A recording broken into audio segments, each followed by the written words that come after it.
आता पाहूया टॉप 9 महत्त्वाच्या बातम्या। मुंबईच्या वर्सोवा पोलिसांची बांगलादेशी घुसखोरांच्या विरोधात मोठी कारवाई। अंधेरीमध्ये वर्सोवा पोलिसांकडून 25 बांगलादेशी नागरिकांना अटक। बांगलादेशी घुसखोरांना पुन्हा त्यांच्या देशामध्ये पाठवण्याची तयारी। पंकजा मुंडेंचा माजी स्वीय सहाय्यक अनंत गर्जेचा जामीन मंजूर। आर्थर रोड तुरुंगातून अनंत गर्जेची जामिनावर सुटका। पत्नी गौरी गर्जे आत्महत्या प्रकरणामध्ये अनंत गर्जेला जामीन।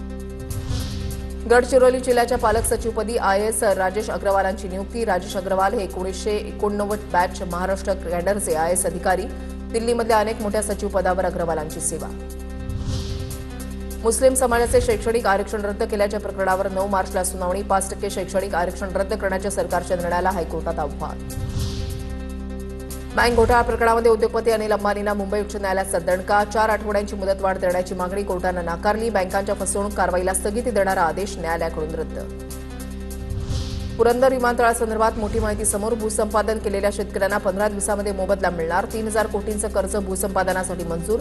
विमानतळासाठी 3000 एकर जमीन संपादित केली जाणार।